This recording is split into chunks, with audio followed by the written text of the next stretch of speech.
Es para nosotros un honor contar con la presencia del profesor Eduardo Posada.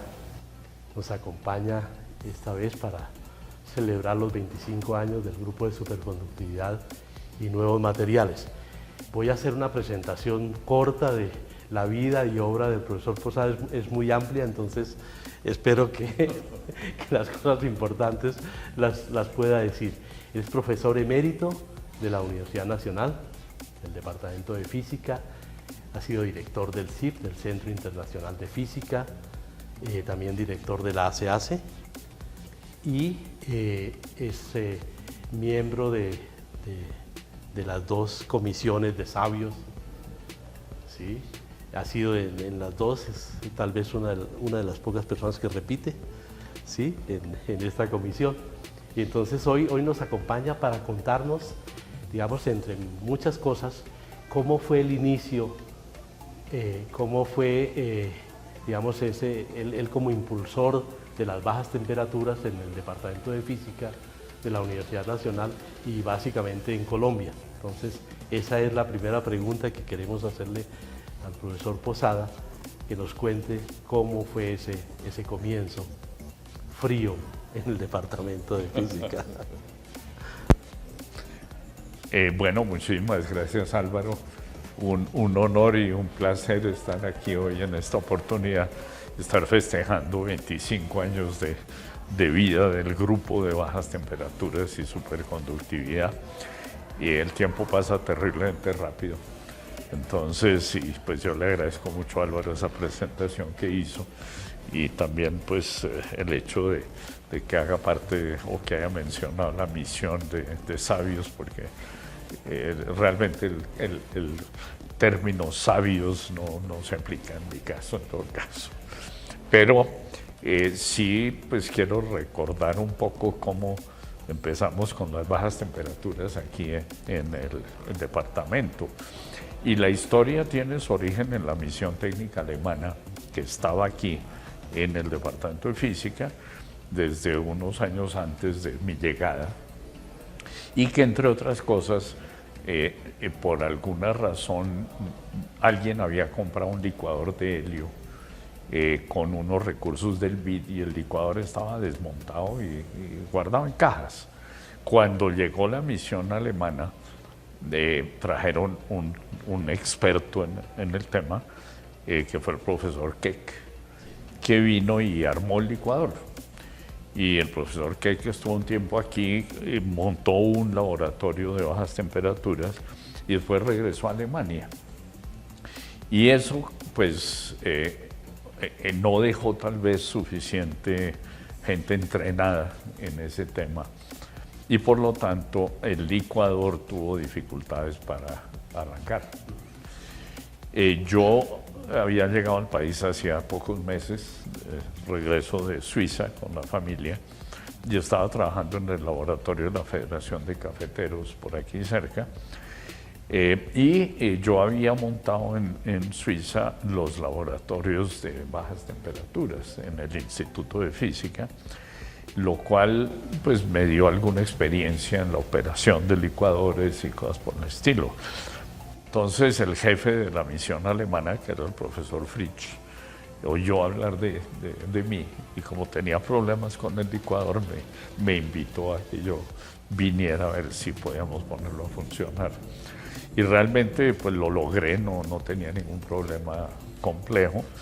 Entonces pudimos arrancar el licuador, producir helio en ese momento y eso hizo que el profesor Keck, con quien hice una muy buena amistad, y el profesor Fritsch me propusieran venirme a trabajar en el Departamento de Física en alguna forma. Como yo tenía mi trabajo en la Federación de Cafeteros, entonces me quedaba difícil venirme de tiempo completo acá.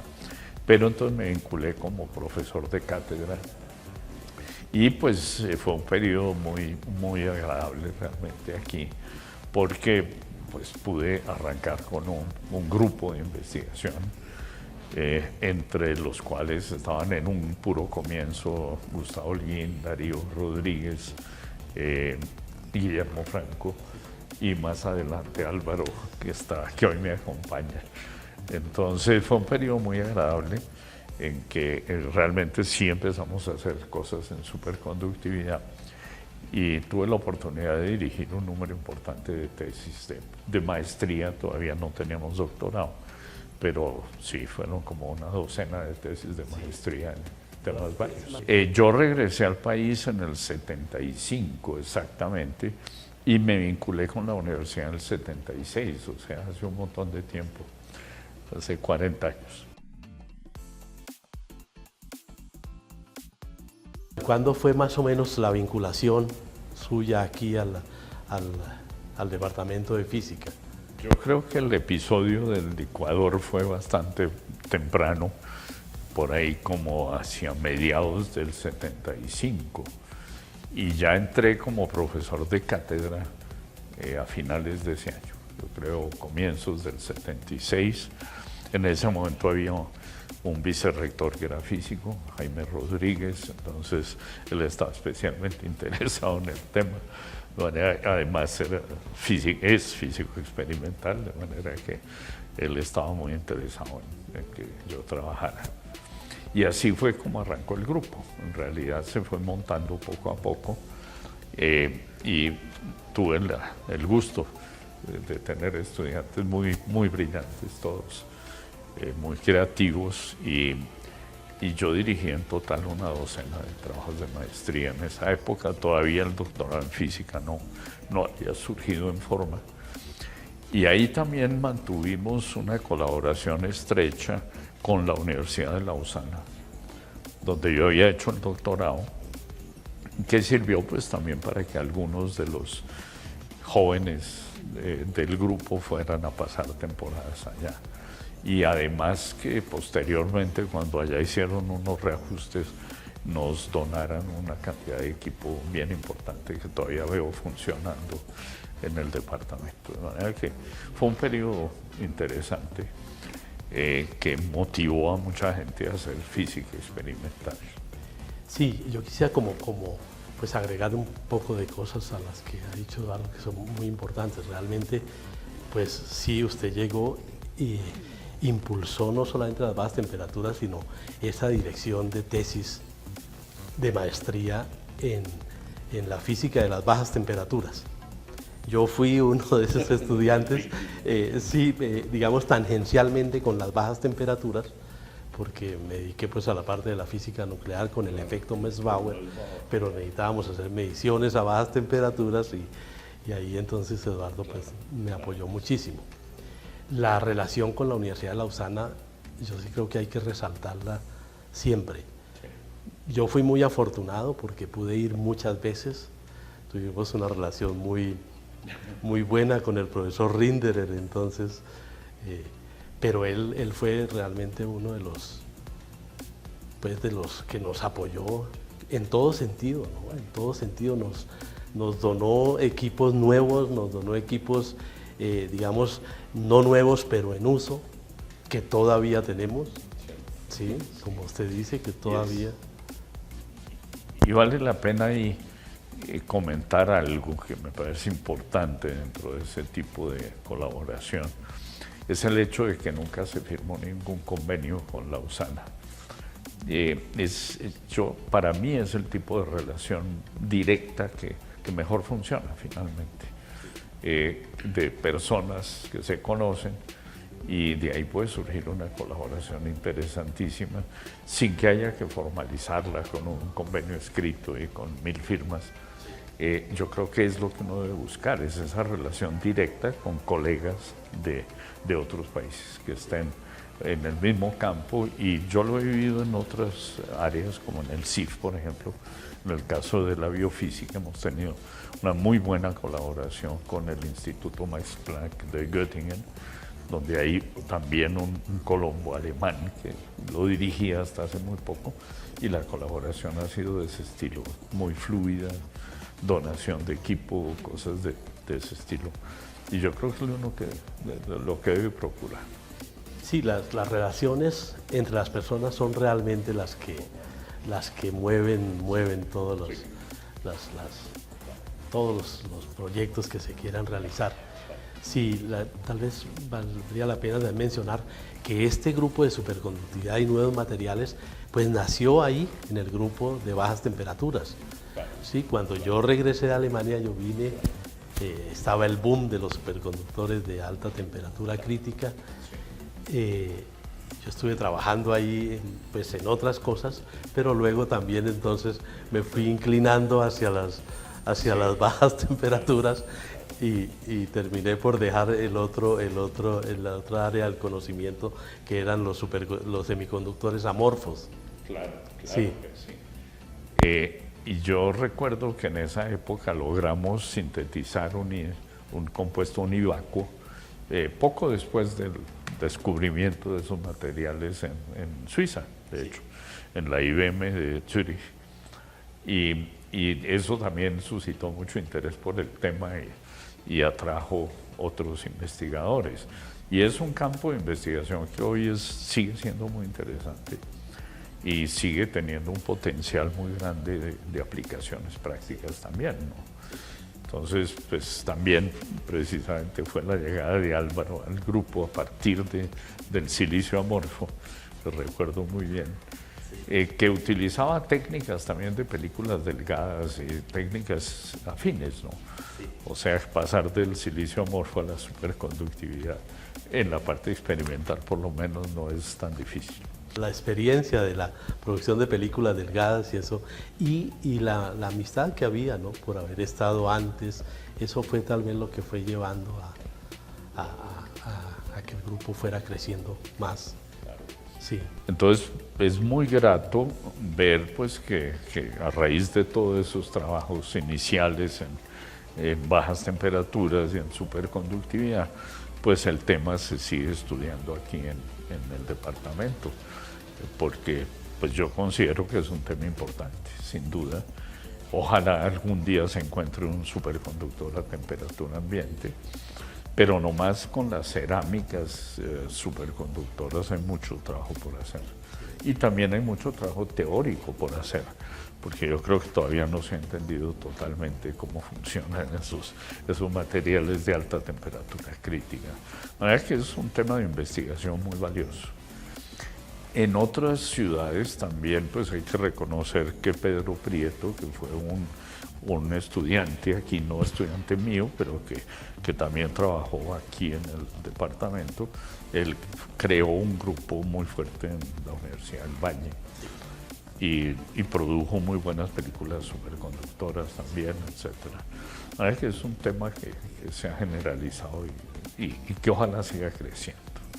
Y de hecho, pues me enteré hace poco que en el tema de la energía, en la producción de energía eólica, están planteando utilizar generadores enfriados con helio en los molinos.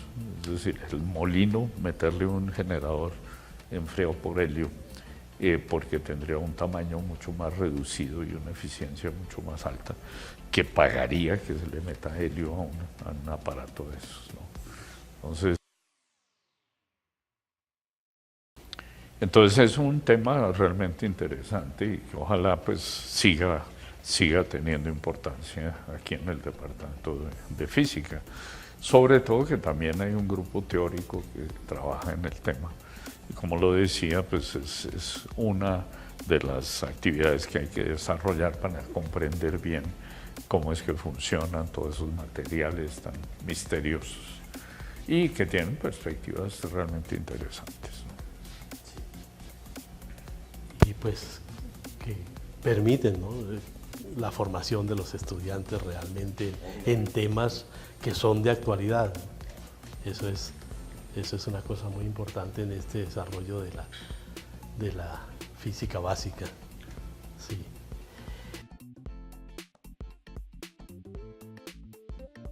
Bueno, Eduardo, ya aprovechando que usted está acá y hay mucha gente que quiere saber, conocer un poco más sobre la misión de Sabios, que usted hace parte de esa misión, que es, digamos, la segunda misión que su nombre aparece allí, que nos cuente un poquito sobre esa misión, sobre el nuevo Ministerio la ciencia, desde su perspectiva, cómo ve esto. Pues sí, ese es un tema que a mí me interesa mucho, evidentemente. Y pues tengo que reconocer que si bien en los primeros años de mi regreso a Colombia, yo le dediqué mucho tiempo a la física básica con el tema de bajas temperaturas, superconductividad y a la física aplicada trabajando con la Federación de Cafeteros. Poco a poco, pues, y tal vez a mi pesar de todos modos, fui dejando un poquito la física, digamos la física experimental, y empecé a tener claro que en un país como este había que desarrollar la ciencia y había que estimular el desarrollo de la ciencia, y empecé a orientarme mucho hacia la divulgación y hacia temas como la política de ciencia y tecnología. Y tuve oportunidad de participar en varias operaciones, como la primera ley de ciencia y tecnología por allá en el año 90, y posteriormente en algunas acciones que tuvieron éxito, como estímulos tributarios que se pudieron mejorar y temas de ese estilo. Y pues yo sé, por una parte, pues junto con Galileo Violini y Humberto Rodríguez en esa época, creamos el Centro Internacional de Física, que todavía hoy existe y funciona en predios de la Universidad Nacional gracias al apoyo de la Universidad Nacional. Pero también continué pues, en la Asociación para el Avance de la Ciencia, y ahí fue donde empezamos a dedicarle mucho tiempo al tema de la política de ciencia y tecnología y a la divulgación, porque Maloca fue un proyecto también de la asociación. Y ya pues en el año 93 el presidente Gaviria convocó lo que se llamó la Misión de Ciencia, Educación y Desarrollo, de la cual hice parte con, por ejemplo, García Márquez y otros.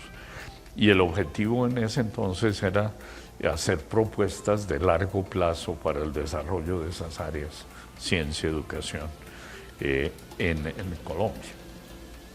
Antes de eso había habido otra misión que se llamó la de Ciencia y Tecnología, que la dirigió el profesor Gabriel Misas de la Universidad Nacional. Y esa misión tendía a hacer un balance de la situación en Colombia de esos temas. Entonces, la siguiente misión, pues la de Ciencia, Educación y Desarrollo, se apoyó en los resultados de la primera y trabajó más en proyecciones hacia el futuro, proponiendo cosas en esos campos.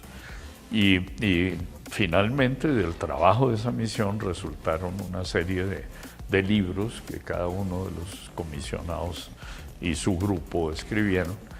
Y además de eso sacamos un librito de conclusiones o de recomendaciones generales, que fue el que se llamó Colombia al filo de la oportunidad. Eso hace 25 años. Y ahí habíamos propuesto cosas como que a la vuelta de 4 años el país llegara al 1% del Producto Interno Bruto de inversión en investigación y desarrollo. Y eso, desgraciadamente, todavía 25 años después no hemos logrado llegar hasta allá. Entonces, algunas metas de las que propusimos, por lo menos avanzaron. Se mejoró un poco la formación de investigadores, programas de becas, pero el ritmo de avance de todo eso fue muy inferior a lo que esperábamos. Teníamos metas del 2% del PIB para 10 años después, y hoy 25 estamos años luz de eso. Entonces, pero de todos modos, pues sí creemos que alguna huella quedó, porque el país empezó a interesarse más por el tema, se empezó a hablar más del tema.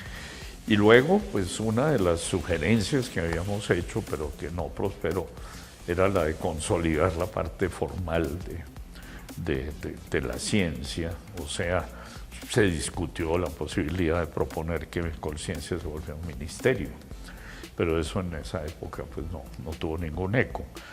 Posteriormente a eso, pues el proceso siguió, Y finalmente, entre otras iniciativas que vinieron después, estuvo la de una segunda ley de ciencia y tecnología, ya habíamos tenido una en el año 90, una segunda ley que fue la 1286 del 2009, que fue promovida por la actual vicepresidenta de la República, Marta Lucía Ramírez, y por Jaime Restrepo, que era representante a la Cámara. Y en esa ley se había propuesto crear un ministerio de ciencia y tecnología formalmente. Sin embargo, como era iniciativa parlamentaria, para que eso prosperara requería el apoyo del gobierno. Y el gobierno apoyó la ley en general, pero no estuvo de acuerdo con la creación de ese ministerio en ese momento. Lo único que se logró fue convertir a Colciencias en un departamento administrativo de ciencia y tecnología, que era pues acercarlo más a la presidencia de la República, pero que todavía lo aislaba mucho de los órganos que toman las grandes decisiones. Y bueno, finalmente, más por nuevamente iniciativa parlamentaria, y gracias a la terquedad del hoy senador Iván Darío Agudelo, se logró que a finales del año pasado el Congreso aprobara la creación del ministerio, que esta vez, hay que reconocerlo, sí tuvo el aval del presidente de la República. El presidente Duque apoyó la iniciativa y por eso se pudo llevar a feliz término. Y en este momento pues ya el ministerio tiene que empezar a organizarse. La ley le dio al gobierno un año para implementar el ministerio, y en este momento pues Colciencias está en ese proceso, porque la tarea de armar el ministerio le toca a Colciencias. Colciencias de hecho se convierte en ministerio, y pues el director de Colciencias y su equipo están muy centrados en la construcción.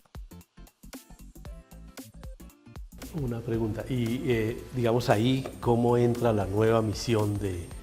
Esa es una muy buena pregunta, porque la nueva misión entra tangencialmente, diría yo, sí, porque la misión fue otra iniciativa que surgió en ese momento, que también apoyó el presidente Duque, y fue una sugerencia, de hecho, de la actual ministra de Educación. En una reunión donde estuvo el presidente, ella dijo que por qué no revivir la misión anterior, que pues ya eran 25 años que habían pasado. Entonces, en ese momento, pues el presidente se mostró muy interesado en el tema, y el proceso de organizar esa misión arrancó también en enero del año pasado.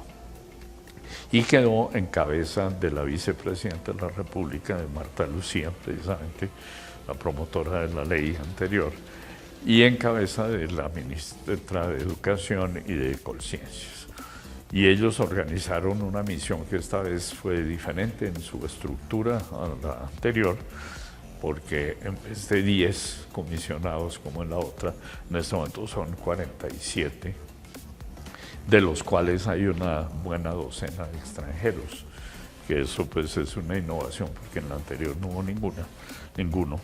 Y también hay que destacar la participación de la mujer en esta misión. En la anterior no estuvo sino la doctora Ángela Restrepo, muy eminente científica antioqueña, y en esta pues hay alrededor de 14 mujeres. Y esta vez el trabajo está dividido en focos, como se llama, de diferente naturaleza. Por ejemplo, a mí me corresponde trabajar en el foco de energía sostenible. Hay un foco de ciencias básicas, hay un foco de salud, uno de biotecnología. Y cada uno pues tiene un grupo de investigadores reconocidos, y tiene una universidad que apoya la actividad del foco. O sea, por ejemplo, el de Ciencias Básicas lo apoya la Universidad Nacional. El nuestro, el de Energía, nos apoya la Universidad Industrial de Santander, etcétera. Y cada uno de esos focos va a producir unos documentos de política, unos documentos primero de evaluación de la situación actual, etcétera, y posteriormente pues unas recomendaciones. Y esperamos también que pueda haber un documento conjunto, como ocurrió la vez pasada, que tenga pues repercusión hacia el futuro, y que haga recomendaciones de política de inversión, etc. Pero pues el presidente Duque también se comprometió a que el gobierno tendría muy en cuenta las recomendaciones de esta misión.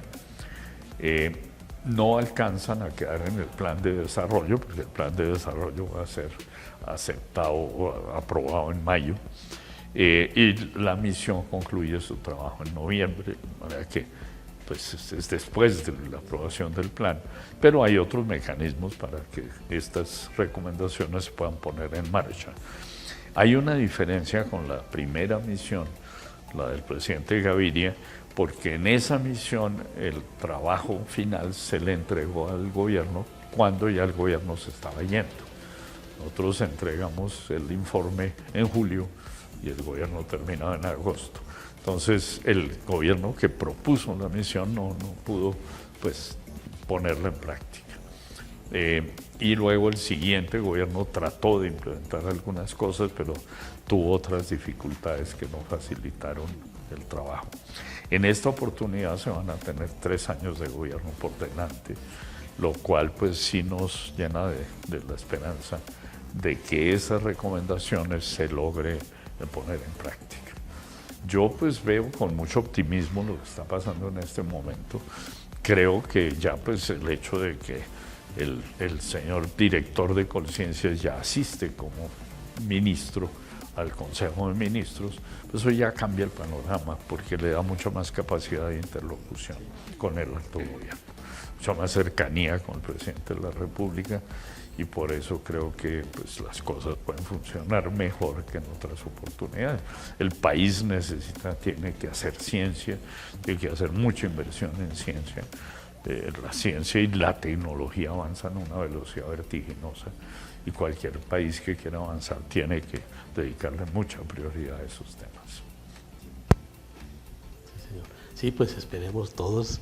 También estamos muy optimistas de que esta vez Al fin. Sí, pueda entonces el país realmente apuntarle a donde debe apuntarle. Sí. Pues bueno, entonces, Eduardo, muchísimas gracias. Es realmente un honor para nosotros que usted haya podido compartir un poco de su tiempo, contarnos la historia de las bajas temperaturas y estos pensamientos de lo que puede ser el futuro del país y la ciencia y la innovación y la tecnología en el futuro del país. Muchísimas gracias, Eduardo, muy amable. Y muchas gracias, Álvaro, por esta oportunidad. Porque realmente es muy grato volver al laboratorio, ver que todavía funcionan los equipos que habíamos puesto en marcha o que nos habían donado en otras épocas y que todo está funcionando.